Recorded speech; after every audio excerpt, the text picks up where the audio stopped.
안녕하세요. 오늘도 사연살롱을 찾아주셔서 감사합니다. 얼마 뒤면 두 번째 결혼기념일을 맞게 되는 결혼 2년차 새댁이에요. 저희 부부는 맞벌이를 하는데요.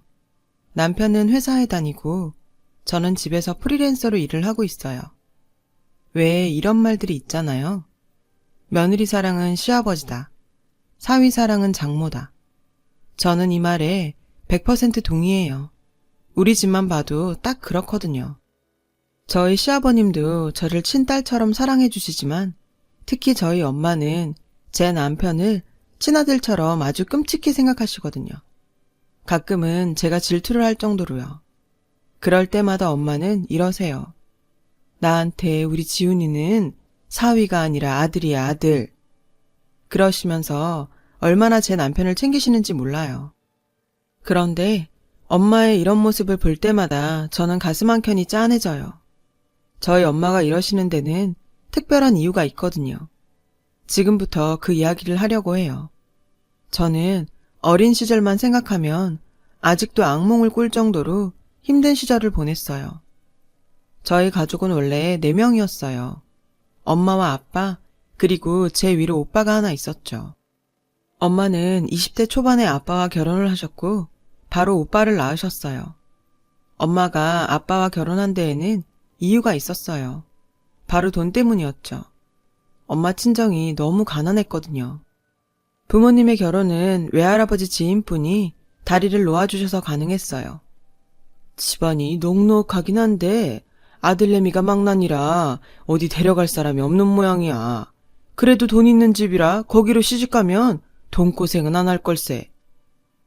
딸한테 망나니 남편을 맺어주는 게 걸리긴 했지만 돈 걱정 안 하고 살 거란 말에 외할아버지는 혼사를 진행했어요. 엄마는 그렇게 팔려가듯 결혼하게 됐죠. 아빠는 소문 그대로 망나니였어요. 술을 물 마시듯 하고 돈도 펑펑 써댔죠. 친할아버지 회사에서 직원 타이틀 달고 어영부영 살면서 말이에요. 사치가 심하고 여자를 좋아해서 늘 다른 향수 냄새를 묻히고 집에 오셨대요. 그래도 시댁의 재력 하나 보고 참고 살아야겠다 했던 엄마는 나중에서야 뜻밖의 사실을 알게 되셨어요.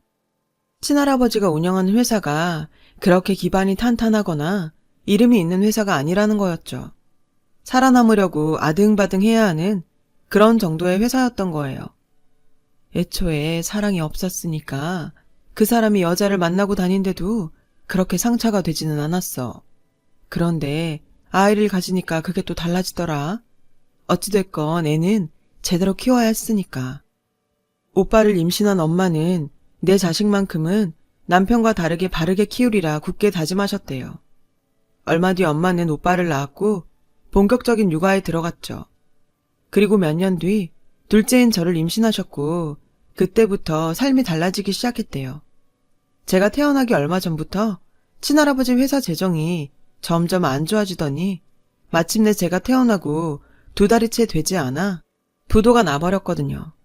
친할아버지는 빚쟁이한테 쫓겨 자취를 감추셨고 저희 가족도 숨듯이 이사를 가야 했어요. 습하고 냄새 가득한 반지하방으로요. 어린 오빠와 태어난 지 얼마 안 된 저를 키우기에는 힘든 환경이었죠. 그래도 엄마는 포기하지 않고 저희 남매를 키우느라 고생을 많이 하셨어요. 하지만 아빠는 전혀 도와주지 않았어요. 돈도 못 벌고 상황은 힘든데도 술은 전보다 더 많이 마셨어요. 엄마는 그런 아빠가 당연히 못마땅했죠. 제발 무슨 일이든 좀 해봐요. 우리 애들 굶겨 죽일 작정이에요. 참다 못한 엄마의 호소에 돌아온 건 아빠의 손찌검 뿐이었어요. 너 지금 내가 돈 못 번다고 무시해? 하루가 멀다 하고 아빠는 엄마한테 손찌검을 했고 급기야 엄마와 저한테도 손을 대려고 했어요. 그럴 때마다 엄마는 몸으로 우리 남매를 막아섰고요. 오빠는 그런 아빠를 보면서 철이 일찍 들었어요. 자기도 어리면서 아기인 저를 돌보고 엄마 걱정을 했어요. 엄마는 능력 없는 아빠 대신 돈을 벌어야 했어요. 그래서 식당 일을 시작하셨죠. 엄마가 일을 나간 낮 시간엔 오빠와 저 둘이서 집을 지켰어요. 가끔은 엄마 부탁으로 이웃집 아줌마가 오셔서 저희를 돌봐주시기도 했어요. 아빠는 낮부터 술을 마시러 나가거나 일자리를 구하러 나간다는 핑계로 집을 비우셨어요. 그래서 저는 주로 오빠가 챙겨주었죠. 하루가 다르게 저와 오빠는 커가는데 아빠는 여전히 일자리도 구하지 않고 술은 마셨어요. 술 마실 돈이 부족하니 엄마와 오빠와 제게 화풀이를 하며 폭력을 행사하셨죠. 친할아버지한테는 연락이 끊긴 지 오래였고 엄마는 시댁과 딱히 연락할 마음도 없어 보였어요. 아빠가 저 모양이니 솔직히 시댁에 무슨 정이 있겠어요. 그러던 어느 날이었어요. 오빠 앞으로 취약 통지서가 날라왔어요. 그때까지도 아빠는 정신을 못 차리고 술독에 빠져 사셨죠. 그동안 참고 살아왔던 엄마는 결국 중대한 결정을 하게 되었어요. 아이들의 교육을 위해서라도 더 이상 아빠 곁에선 아이를 키울 수 없다는 게 엄마의 결론이었죠. 그리고 곧 실행에 옮기셨어요. 그날도 아빠는 술에 떡이 되어서는 코를 골며 잠에 빠져 있었죠. 엄마는 아빠 몰래 우리 남매를 조용히 깨워서 옷을 입혔어요. 엄마는 미리 싸놓은 짐가방을 들고 오빠와 제게 말했어요. 잘 들어. 이제부터 아빠랑 안 살 거야. 우리 남매는 고개를 끄덕였어요. 그리곤 엄마를 따라 나섰죠. 그날 엄마와 우리 남매는 터미널에서 버스를 탔어요. 어디로 갔는지는 엄마만 알고 있었죠. 오빠와 저는 그저 엄마 손을 잡고 따라 나서기만 했을 뿐이니까요. 처음에는 외할머니 외할아버지가 계신 외갓집으로 가는 줄 알았어요. 왕래를 하진 않았지만 시골에 살고 계신다고 들었거든요. 그런데 엄마는 외갓집으로 가지 않았어요. 거기로 가봤자 우리 형편과 별반 다르지 않다고 하시더라고요. 우리가 간 곳은 엄마의 중학교 선생님 댁이었어요. 엄마는 선생님을 이모라고 불렀어요. 엄마는 공부를 잘했지만 집안 형편 때문에 고등학교에 진학하지 못했어요. 그런 엄마를 담임 선생님은 무척 예뻐하셨죠. 엄마가 대견하다고요. 집에 불러 맛있는 것도 해주시고 엄마가 학교를 그만둘 때 눈물을 보이시면서 이러셨대요. 이제부터 선생님 말고 이모라고 불러. 이제부터 내가 이모가 돼줄게. 힘들면 언제든지 찾아와. 그 말 한마디를 믿고 엄마는 우리 남매를 데리고 선생님 댁으로 간 거예요. 막상 우리 남매를 데리고 가긴 했지만 엄마도 걱정이 됐는지 문 앞에서 망설이다 배를 눌렀어요. 이모, 이렇게 염치 없이 찾아와서 죄송해요. 아이들 때문에 어쩔 수 없었어요. 큰아들이 이제 초등학교에 들어가는데 애아빠 옆에 도저히 내버려 둘 수가 없었어요. 엄마는 울먹이며 말했어요. 선생님 역시 엄마를 보곤 울먹이셨어요.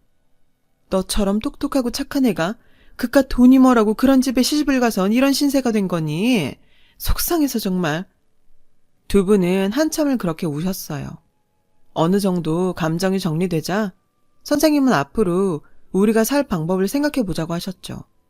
일단 살 집부터 구해야겠다고 하시며 건물을 가지고 있는 사촌동생한테 혹시 남는 방이 있는지 알아보겠다고 하셨어요. 다행히 선생님 덕분에 우리는 방 2칸에 화장실과 주방이 딸린 집을 구할 수 있었고 며칠 뒤 바로 이사를 했어요. 엄마는 상가 청소와 건물 관리를 맡게 되었어요. 그와 별개로 엄마는 마트 판매원 일까지 구하셨죠. 우리 남매는 마냥 행복했어요. 아빠의 그늘로부터 벗어날 수 있었으니까요. 3월이 되고 오빠는 그 지역 초등학교에 입학을 했어요.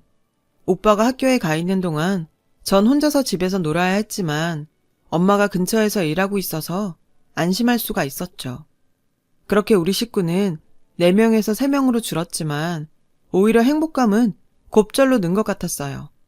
적어도 그 집에서는 우리 3 식구가 걱정 없이 살 수 있었으니까요. 가난했지만 행복한 순간이었죠. 선생님께서는 음식도 가져다 주시고 엄마가 바쁠 땐 저희를 돌봐주셨어요. 제가 초등학교에 입학을 하고부터는 엄마는 더 많은 시간을 일을 할 수가 있어서 수입도 더 늘었고요. 오빠는 하루하루 더 어른스러워졌고 엄마를 닮아 그런가 공부도 잘했어요. 초등학교 6년 내내 모범생이었죠. 저도 오빠를 보고 자극을 받아서 공부를 열심히 했고요. 오빠는 중학교에 진학하고 나서부터 진로 고민을 했어요. 돈을 벌고 싶다고 하더라고요. 그래서 대학에 갈 생각이 없다고 했죠. 하지만 엄마는 생각이 달랐어요. 네가 정말 엄마를 생각한다면 당장 돈 벌 생각을 할 게 아니라 내 미래를 위해서 대학에 진학하는 게 맞아. 돈은 대학 졸업하고 벌어도 되잖니. 하지만 오빠의 의지는 확고했어요. 그 문제로 한동안 엄마와 오빠는 의견 충돌이 잦았고 중간에서 저는 이러지도 저러지도 못했죠. 솔직히 저도 오빠가 대학에 들어가기를 바랬어요. 오빠는 공부를 정말 잘했고 충분히 좋은 대학에 갈 수 있을 것 같았거든요. 내가 보기에도 아까웠는데 엄마는 오죽했겠어요. 하지만 오빠는 끝내 고집을 피웠죠. 엄마, 대학은 늦게라도 갈 수 있어. 돈부터 벌고 생활이 좀 안정되면 그때 다시 공부할게. 지금 이 상태에서 대학에 들어간다면 난 공부에 신경 쓸 수가 없을 것 같다고. 엄마가 하루 종일 일하면서 번 돈으로 어떻게 등록금을 내고 용돈을 써? 게다가 예원이 시집도 보내야지. 엄마도 이젠 고생 좀 그만하고, 응? 그러니 제발 대학 가란 소린 하지 마. 확고하게 결심을 굳힌 오빠의 모습에 엄마는 속상했지만 결국 오빠의 뜻을 따르기로 했어요. 오빠는 특성화 고등학교에 진학을 했고 재학 중에 자격증도 여러 개 땄어요. 그리고 고3이 되자 취업을 나가게 됐죠. 그렇게 첫 월급을 받은 날 오빠는 고기를 사와서 엄마와 제게 구워주었어요. 엄마는 그런 오빠를 대견해 하시면서도 한편으로는 미안해 하셨어요. 오빠가 20살이 되던 그해 저는 고등학생이 되었어요. 오빠는 제게 무조건 공부해서 대학에 들어가라고 하더군요. 전 당연히 싫다고 그랬죠.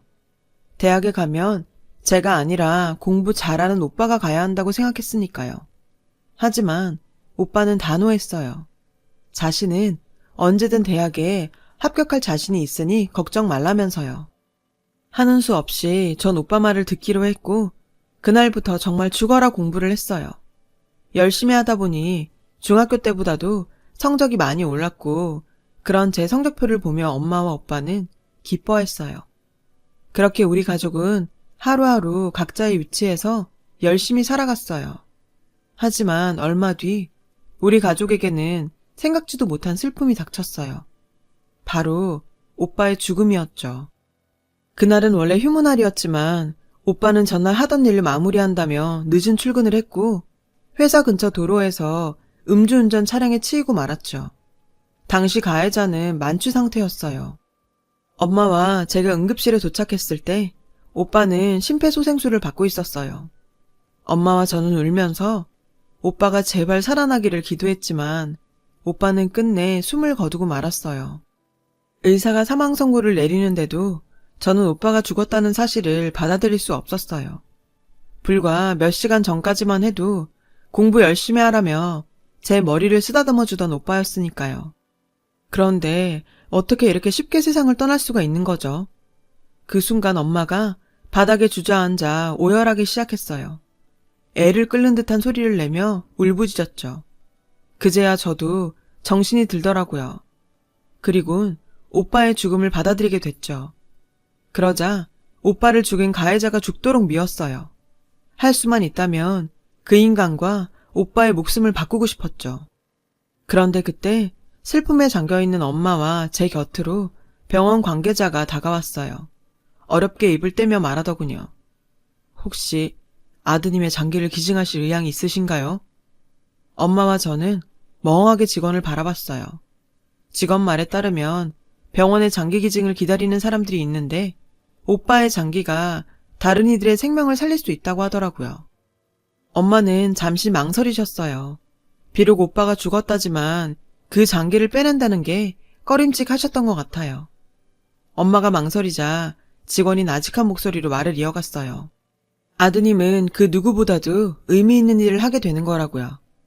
그 말을 들은 엄마는 결심이 선 듯 직원을 바라보시더니 동의서에 사인을 하겠다고 하셨어요. 그렇게 오빠는 여러 사람에게 새 생명을 주고 하늘로 떠났어요. 엄마와 저는 한동안 슬픔에 빠져 지내야 했죠. 오빠의 빈자리는 생각보다 컸고 이 슬픔은 사라지지 않을 것 같았어요. 오빠의 죽음에도 불구하고 살아있는 사람은 일상을 살아가야만 했어요. 엄마는 다시 일터에 나가야 했고 저 역시 학교에 등교를 해야 했으니까요. 때 되면 밥을 먹고 밤이 되면 자야 했죠. 그렇다고 해도 이전의 생활로 돌아갈 수는 없었어요. 그러기에 우리 모녀의 슬픔은 너무도 컸으니까요. 이런 우리 모녀를 돌봐준 건 엄마의 선생님이었어요. 저희 집에 들러서 밥도 챙겨주시고 위로도 해주셨죠. 학교에서도 마찬가지였어요. 담임 선생님부터 친구들까지 모두 제게 신경을 써주며 챙겨주었죠. 오빠의 49제가 지나고 엄마와 함께 오빠의 옷가지와 짐들을 정리했어요. 그리고 오빠의 통장을 발견하게 되었죠. 오빠가 일을 시작하면서부터 모은 돈 전부가 들어있었어요. 그리고 통장 겉면에는 포스트잇이 한 장 붙어 있었죠. 사랑하는 엄마, 착한 내 동생 예원이, 우리 가족 모두 행복하자. 라고 적혀 있더군요. 엄마와 저는 그 통장을 보며 또 한참을 울었어요. 오빠가 없는데 이딴 돈이 다 무슨 소용인가 싶었죠. 왜 하필 우리 오빠한테 이런 일이 생긴 건지 하늘이 원망스러웠어요. 예원아, 우리 네 오빠 말대로 행복해지자. 그래야 네 오빠도 하늘나라에서 우리를 내려다보며 행복할 수 있지 않겠니? 네 오빠가 그렇게 원하는데 오빠를 위해서라도 우리 행복해져야 해. 엄마는 제 손을 꼭 잡고는 애써 미소를 지어 보이셨어요. 그런 엄마를 보며 저 역시 미소를 지어 보였죠. 그리곤 오빠 몫까지 열심히 살아서 엄마를 행복하게 해주겠다 다짐했죠. 이후 엄마와 저는 마치 예전 일상으로 돌아간 것처럼 씩씩하게 생활을 해 나갔어요. 그렇게 열심히 살아낸 덕에 전 대학교에 들어가게 되었죠. 그 무렵 가해자 측으로부터 합의금과 보험금을 받을 수 있었어요. 솔직히 오빠의 목숨과 바꾼 돈이었기에 손도 대기 싫었어요. 하지만 엄마는 저와는 생각이 달랐어요.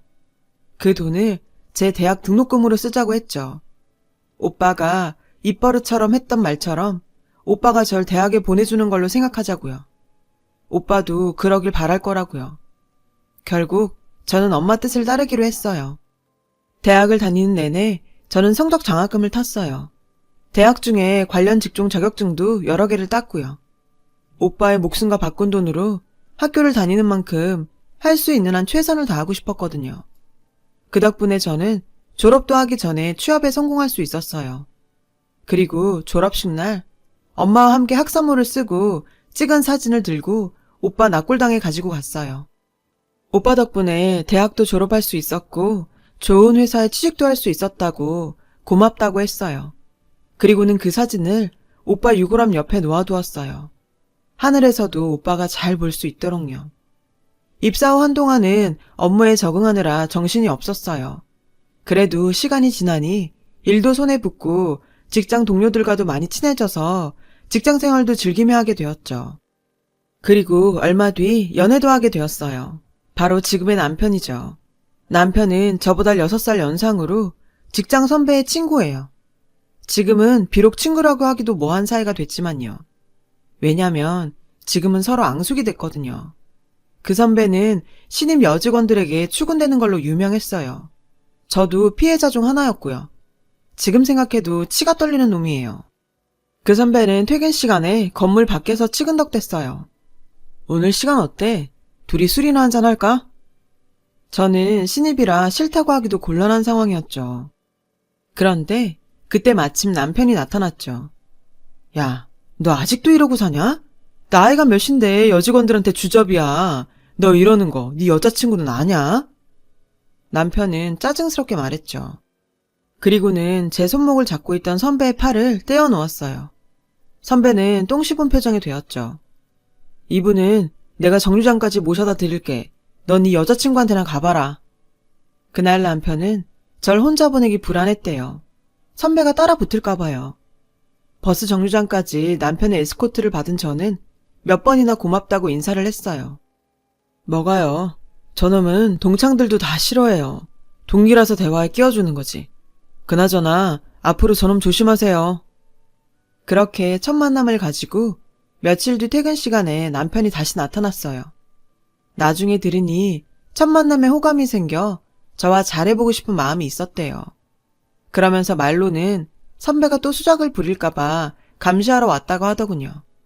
그런 남편한테 저 역시 호감이 생겼죠.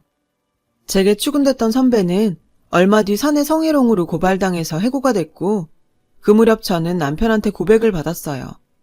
저 역시 마음이 있던 터라 우리는 그날을 시작으로 사귀게 되었죠. 사귀고 반년 후에 저는 제 가정사와 오빠에 대해 남편한테 말했어요. 남편은 저와 사귀는 동안 종종 저희 집에 찾아와 저희 엄마한테 아들처럼 살갑게 굴었어요. 엄마는 마치 오빠가 살아 돌아온 것 같다며 남편을 유독 예뻐하셨죠. 그러면서 문득문득 눈시울을 붉히기도 하셨고요. 저 역시 엄마한테 잘하는 남편을 보며 더더욱 믿음이 갔죠. 그 후 1년 뒤 결혼 얘기가 나왔어요. 남편은 앞으로 누구도 저처럼 사랑할 자신이 없다며 장모님도 친어머니처럼 모실 테니 결혼해달라며 청혼을 했고 저는 기쁘게 청혼을 받아들였어요. 양가 부모님을 찾아뵙고 결혼 승낙을 받은 우리는 얼마 뒤 상견례 날짜를 잡게 되었어요. 그런데 상견례를 일주일 앞두고 남편이 갑자기 상견례를 미루자고 하지 뭐예요. 처음엔 사정이 있어 그런가 보다 했는데 미룬 날짜가 다가오니 또 다시 미루자고 하더라고요. 그렇게 3번이나 날짜를 미루자 저도 더는 못 참겠더라고요. 그래서 이럴 거면 그만두자고 해버렸죠. 미안해. 정말 중요한 일을 아직 해결 못해서 그래. 절대 다른 맘 있는 거 아니니까 믿고 기다려주라. 응? 남편의 얼굴을 보니 거짓말은 아닌 것 같아서 전 다시 믿고 기다리기로 했어요. 하지만 중요한 일이 뭔지는 알고 싶었죠. 그래서 몇 번이나 물어봤는데 번번이 기다려달라는 말뿐 무슨 일 때문인지는 말해주지 않았어요. 할 수 없이 전 잠자코 기다려야 했죠. 그렇게 2달 정도가 흘렀고 엄마는 상견례 안 하냐고 성하셨어요. 저는 그때마다 핑계로 무마해야 했죠. 그러던 어느 날이었어요. 남편이 상견례 날을 잡자고 하더라고요. 그렇게 우리는 어렵게 상견례를 하게 되었어요. 상견례 당일 엄마는 많이 긴장하셨어요. 남편과 빨리 결혼했으면 하셔서 상견례도 기다리셨는데 막상 닥치니 아무래도 엄마와 저 단 둘이 나가는 게 마음에 걸리셨던 모양이었죠. 저는 그런 엄마를 달래서 상견례 장소인 한정식집으로 향했어요. 엄마와 저는 잔뜩 긴장한 얼굴로 룸으로 들어갔어요. 남편과 시댁 식구들이 먼저 와 있더군요. 저희는 늦어서 죄송하다고 인사를 하고 자리에 앉으려는데 글쎄 남편이 저희 엄마한테 큰 절을 올리지 뭐예요. 엄마는 당황하시며 이러지 말라고 남편을 일으켜 세우라고 하셨어요. 그런데 그 순간 시부모님과 시동생까지 다가와 저희 엄마한테 고개 숙여 인사를 하더라고요. 도대체 무슨 일인가 싶었죠. 오빠, 왜 그래? 지금 뭐 하는 거야? 어머님, 아버님, 왜 이러세요? 제가 당황해서 허둥지둥 하는데 그때 남편이 고개를 들었어요. 남편의 얼굴은 눈물 범벅이었죠. 어머니, 늦게 알아서 죄송합니다. 정말 죄송해요. 영문도 모르고 사과를 받으신 엄마는 당황한 표정으로 도대체 무슨 소리를 하는 거냐고 남편한테 물었어요.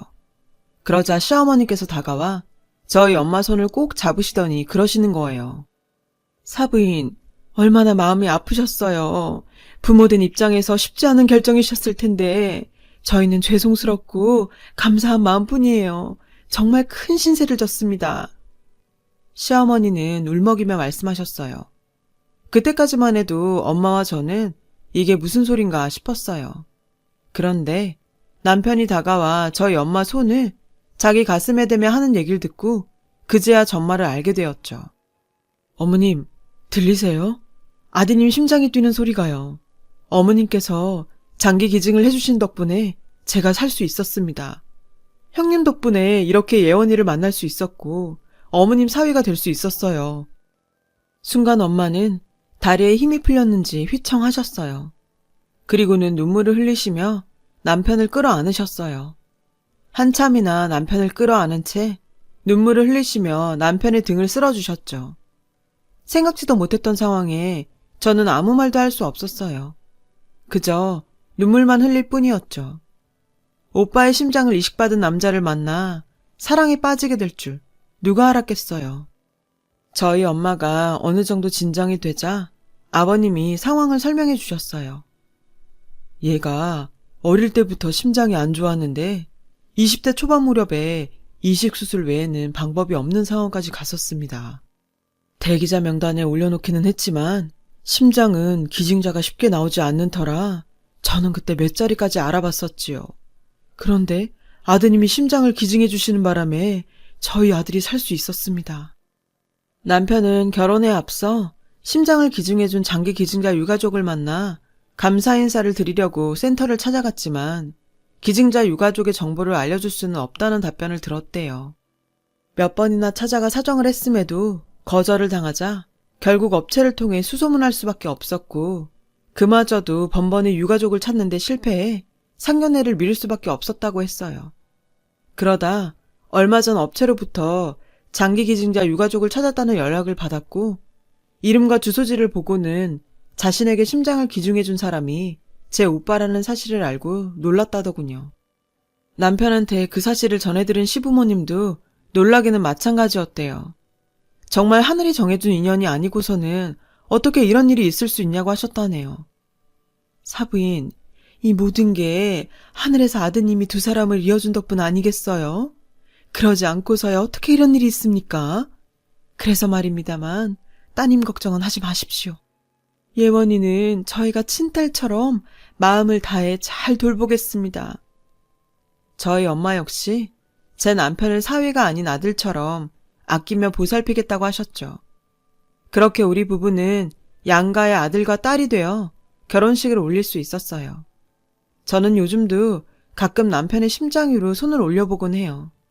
눈을 감고 심장 소리를 들으면 꼭 오빠가 내 곁에 있는 것 같거든요. 저는 우리 두 사람을 이어준 오빠를 생각해서라도 평생 남편을 아끼고 사랑하며 살아갈 생각이에요. 오빠가 제 옆에서 늘 저를 지켜보고 있다고 믿으면서요. 어떤 인연을 언제 만날지 모르는 이 세상에서 제 사연을 들어주신 분들과도 좋은 인연이라고 믿습니다. 그래서 여러분 모두 정말 행복하셨으면 해요. 감사합니다. 여러분, 사연 댓글에 응원과 현명한 조언 부탁드려요. 좋아요와 구독은 저에게 큰 힘이 됩니다. 오늘도 좋은 일 가득하세요.